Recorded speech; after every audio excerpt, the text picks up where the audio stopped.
Bismillah.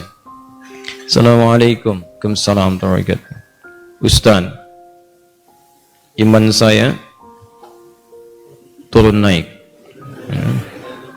Masya Allah, kayak tangga belum jadi itu turun naik, turun naik. Saya mudah emosi. Semoga Allah tenangkan hati Anda. Saya tobat dari perbuatan dosa lagi, saya tobat dari berbuat dosa lagi. Pertanyaan saya, bagaimana caranya agar saya bisa benar-benar tobat dan tidak balik lagi? Baik. Pertama, semoga Allah muliakan Anda. Saya sering katakan bahwa saya senang dengan pertanyaan-pertanyaan seperti ini. Artinya Allah cinta, Allah sayang. Kalau nggak sayang, nggak akan diarahkan seperti ini. Akan dibiarkan. Ya, pelaku maksiat yang tidak mendapatkan hidayah dari Allah, apalagi ada istidraj, tidak sadar bahwa dia berbuat salah dan mempertahankan kesalahannya, kemudian terus berbuat salah, itu yang berbahaya. Dan kita doakan, kita bantu. Jangan putus asa mendoakan orang-orang seperti itu. Tapi yang paling disenangi adalah jika pelaku maksiat sejahat apapun, tiba-tiba ada getaran di jiwanya untuk kembali. Saya sarankan cepat ambil, karena itu tanda sayang Allah yang pertama. Ambil itu. Saya sering katakan pada Anda, Allah sangat mencintai pelaku maksiat yang tobat dibandingkan orang soleh yang tidak pernah merasa salah. Dalilnya Quran surah kedua Al-Baqarah di akhir ayat 222. Innallaha yuhibbut tawwabin. Allah sangat cinta orang yang selalu untuk berusaha tobat. Dan Allah akan tunjukkan jalan kalau dia mau ngambil itu. Tadi misal Anda pernah berbuat salah dan terus ada getaran di jiwa, ini salah nih, saya harus berubah. Ini petunjuk Allah, Anda ambil tuh. Itu langsung turun ayat di Quran surah ke-29 ayat 69. Quran surah 29 Al-Ankabut ayat 69. Walladzina jahadu fina lanahdiyannahum subulana. Orang-orang yang serius menjemput petunjuk kami. Begitu Allah tunjukkan, Anda mau ambil. Dia serius pengen ngambil, pengen belajar, terus tanya orang, awalnya malu-malu, setelah itu mau-mau, gitu kan? Datang ke majelis ilmu, awalnya belakang-belakang, setelah itu saf paling depan.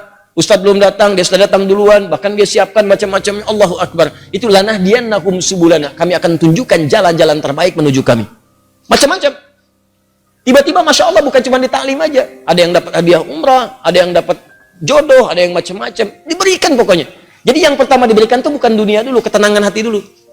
Jadi kalau Anda hijrah, yang diberikan pertama kali ketenangan jiwa. Ya, Quran surah keempat ayat 100, paling kiri sebelah bawah. Wa may yuhajir fi sabilillah yajid fil ardi muraghaman katsiran wa sa'ah. Orang yang mau berhijrah ke jalan Allah akan diberikan oleh Allah itu pertama sa'ah tuh. Kelapangan dalam jiwanya, tenang gitu, kenikmat. Ada sesuatu yang nggak pernah Anda peroleh sebelumnya. Biasa kumpul-kumpul, main-main, ya, menjelang Isya, maghrib, malam-malam cuma nonton, tiba-tiba taklim. Ikut ke majelis ilmu. Awalnya mungkin penyesuaian, lama-lama jadi enak gitu. Ada sesuatu yang kerasanya saya kemana aja selama ini. Saya kemana aja gitu. Ini nikmat. Bahkan kalau udah dapat halawatul iman, nikmatnya iman, itu ketinggalan sekali kayak nyeselan tuh. Saya ketinggalan nih gitu. Saya ketinggalan. Ya sama. Dulu-dulu sholat fardu biasa ketinggalan. Tapi kalau sudah nikmatnya iman, ketinggalan sholat sunnah, wah, kayaknya ada penyesalan dalam diri Anda. Itulah kenikmatan iman. Nah sekarang, kalau kemudian Anda bertanya, Ustadz saya pengen tobat. Saya ini pengen tobat, tapi saya ini berbuat salah lagi. Kadang naik, kadang turun, kadang naik, kadang turun. Naik turun itu biasa. Itu di Al-Bukhari disebutkan di Kitabul Iman, kitab yang pertama. Ada 57 hadis di situ. Kalau iman sedang naik turun, kata Imam Al-Bukhari, buka kitab saya. Dari 97 kitab, 97 pembahasan. Pembahasan pertama babul iman, Kitabul Iman 57 hadis. Di antara hadis yang mengatakan al-imanu yazidu wa yantaqis. Iman itu naik dan turun. Kadang naik, kadang turun. Yazidu bit ta'at. Rumusnya kalau pengen naik, maka kuatkan iman itu dengan mengerjakan banyak ketaatan. Ketaatan itu buahnya amal soleh. Kerjakan amal soleh. Amal soleh itu detilnya adalah pekerjaan-pekerjaan ibadah. Sholat, amal soleh. Jadi kalau iman sedang turun, pengen dinaikkan, maka perbanyak amal soleh. Ya, amal soleh. Ini. Karena itu dalam Al-Quran kalimat iman sering disandingkan dengan amal soleh. Quran surah 103. Wal 'asr innal insana lafi khusr illa alladziina amanu wa 'amilus shalihat. Iman wa 'amilus shalihat. Ini amal soleh.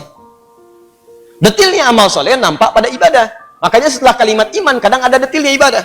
Kalimat iman pertama Al-Baqarah ayat 3. Alladzina yu'minuna bil ghaib wa yuqimunas shalah. Salat. Wa mimma razaqnahum infaq. Ya ayyuhalladzina amanu. Al-Baqarah 183. Kutiba alaikumus yang puasa. Tuh.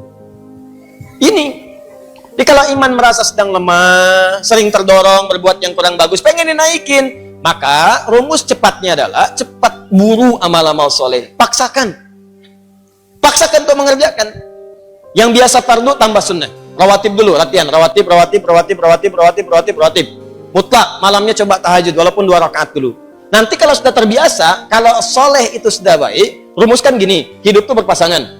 Semua berpasangan. Quran surah 51 ayat 49, paling kiri agak sedikit ke bawah. Wa min kulli syai'in khalaqna zawjaini la'allakum tadhakkarun. Semua selain aku, kata Allah, aku ciptakan berpasangan supaya kalian sadar cuma aku yang tidak punya pasangan. Kata Allah, semua selain aku berpasangan.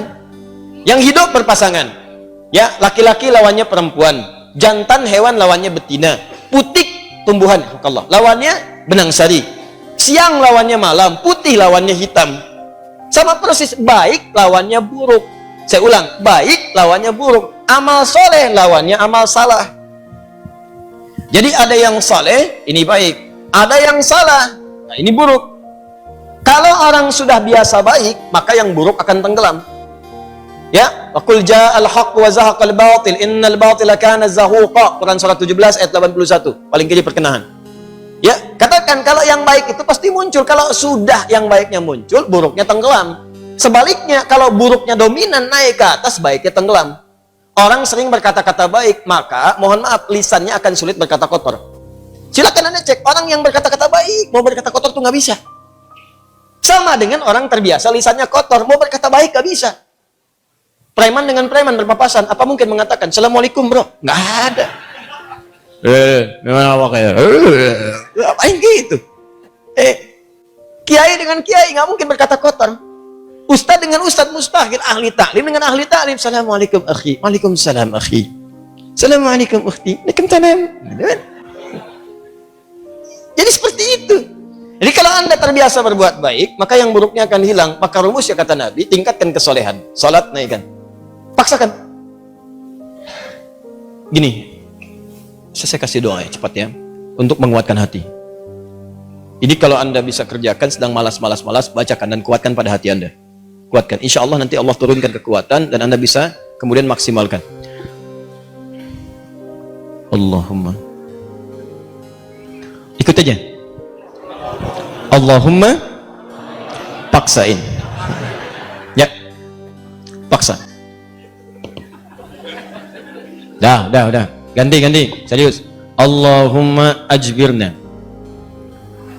Allahumma ajbirna. Ajbirna. Ini bahasa Arabnya. Allahumma paksain.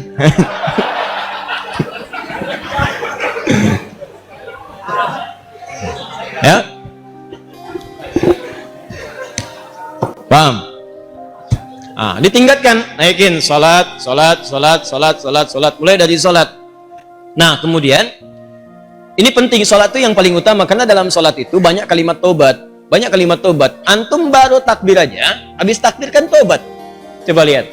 Allahumma ba'id baini wa baina khataaya kama ba'adta bainal masyriqi wal. Ya Allah, mohon jauhkan antara aku dengan kesalahan yang telah aku perbuat. Sejauh-jauhnya. Aku nggak ingin lihat lagi. Seperti engkau jauhkan antara timur dengan barat. Jauhkan ya Allah yang tidak pernah bertemu. Allahumma naqqini minal khataaya kama yunaqqa thawbul abyadu minad danas. Ya Allah, kalau kesalahanku begitu pekat, mohon bersihkan seperti pakaian dibersihkan dari noda. Allahumma ighsilni bil ma'i wa thalji wal barad. Kalau begitu pekat luar biasa, gunakan ya Allah walaupun hanya air yang sangat dingin. Gunakan ya Allah. Maksudnya bersihkan sebersih-bersih. Antum tobat tuh, makanya pahami bacaan-bacaan salat.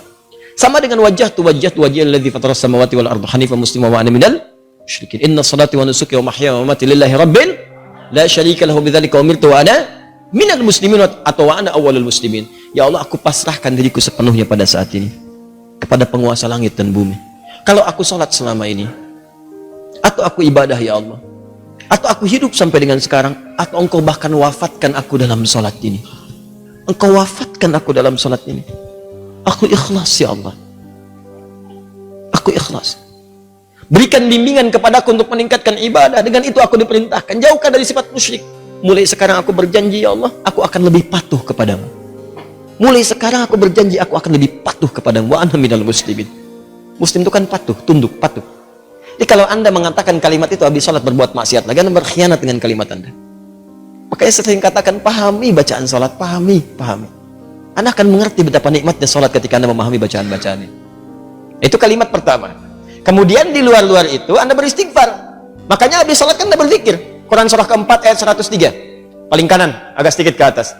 فَإِذَا قَضَيْتُمُ الصَّلَاةَ, maka jika Anda selesai menunaikan salat, fadhkurullaha, maka segera berzikir kepada Allah. Apa zikir pertamanya? Hadis Muslim nomor hadis 571. Astaghfirullah, astaghfirullah, astaghfirullah. Allahumma antas salam wa minkas salam. Tabarakta ya dzal jalali wal ikram. Astaghfirullah itu ya Allah saya minta ampun. Ya Allah saya minta ampun.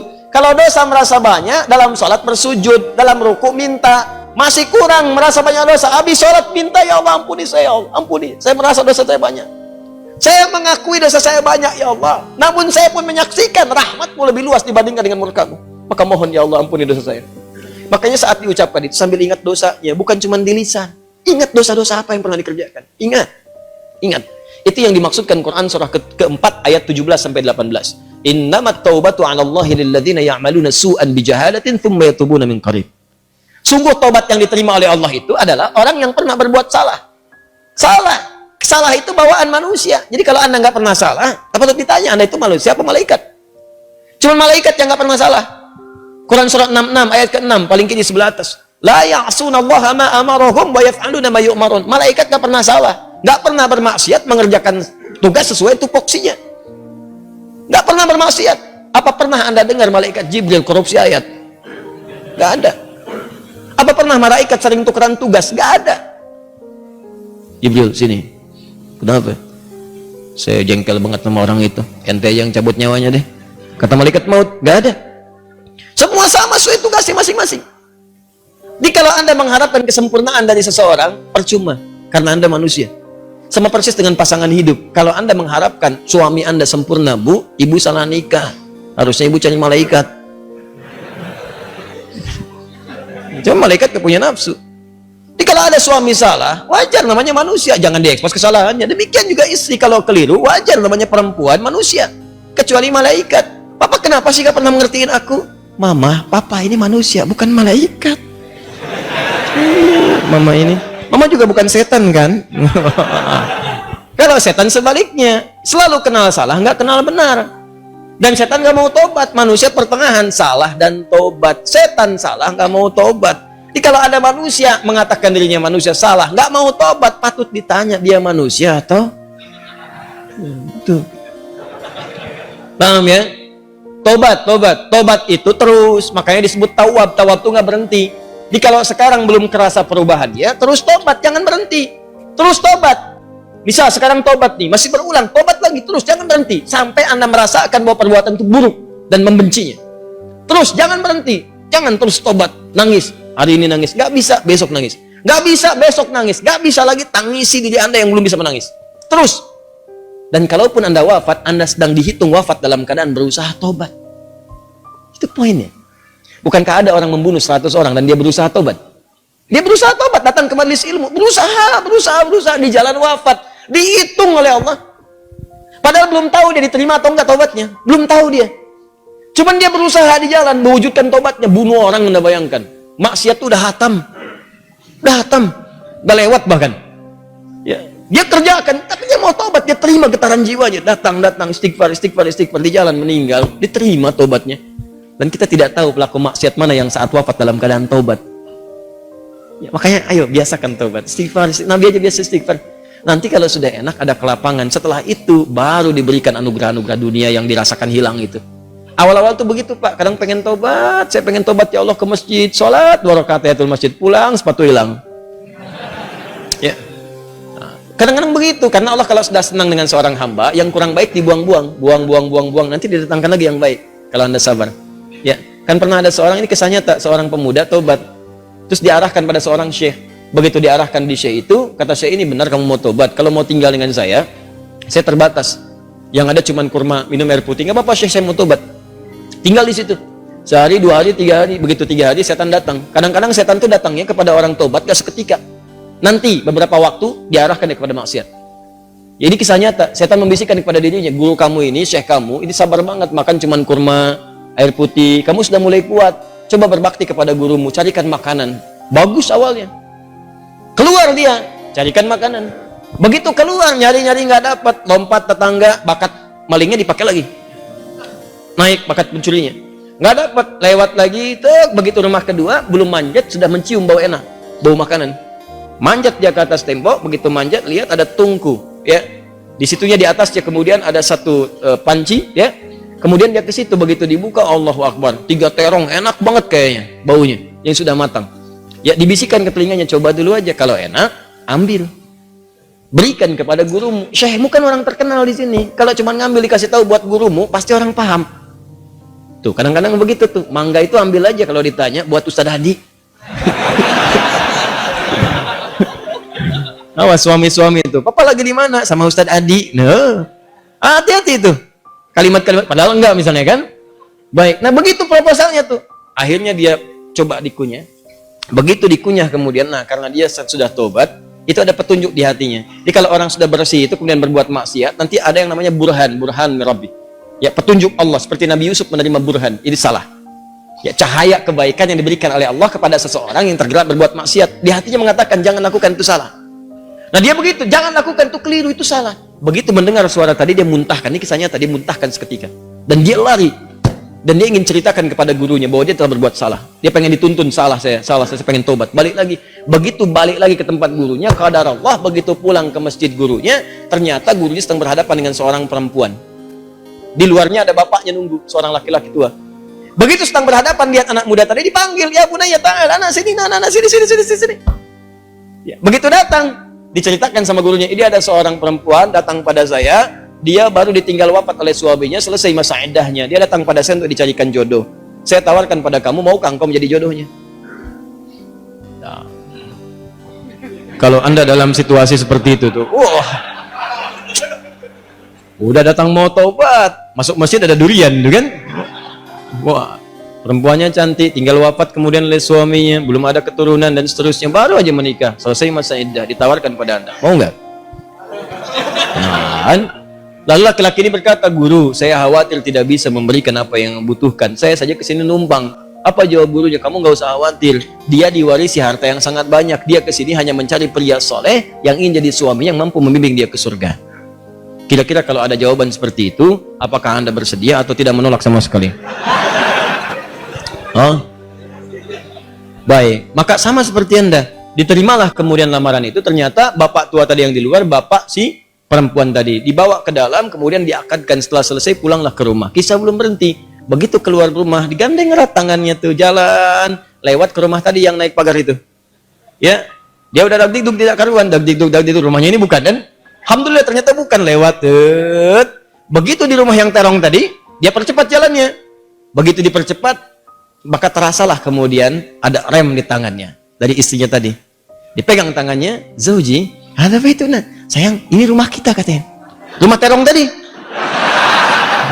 Betul. Masuklah ke situ.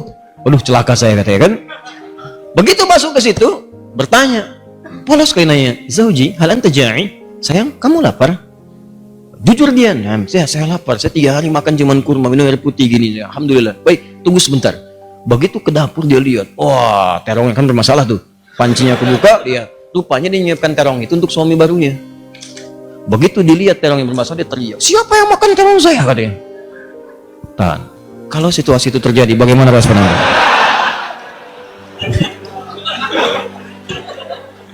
Jangan bilang itu kucing.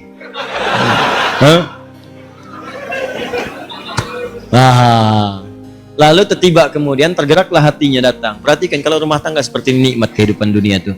Ya, tidak akan terjadi perang per dunia pertama, kedua, ketiga dan seterusnya. Lihat baik-baik. Datanglah suami ini mengatakan dengan jujur, zauji, sayang. Ini di Quran tuh gini, selalu laki-laki perempuan tuh zauj.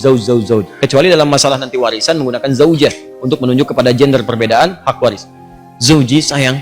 Kisahnya begini katanya. Aku ini sebetulnya mencarikan makanan untuk guruku. Lalu setan membisikkan sampai tiba-tiba ke sini aku buka ada terong, aku cicipi. Tapi demi Allah, tidak aku telan, aku muntahkan karena takutku kepada Allah. Sampai aku kembali tadinya mau tobat, sama guru dipanggil suruh nikah sama kamu. Sampai ke sini. Dia jelaskan semua kisahnya. Apa yang terjadi? Kalau ibu mendengar kisah tadi, apakah ibu akan balik lagi kepada guru mengatakan? Hah? Kalau ini terjadi pada setiap perempuan, maka damailah kehidupan di rumah tangga dan di bumi. Tenang kehidupan di bumi. Perhatikan kata perempuan ini. Apa yang dia katakan? Bagaimana anugerah Allah diberikan pada pemuda yang tobat ini. Ahli maksiat, tobat, dapat ketenangan, dan apa hasilnya? Perhatikan. Wallahi, demi Allah.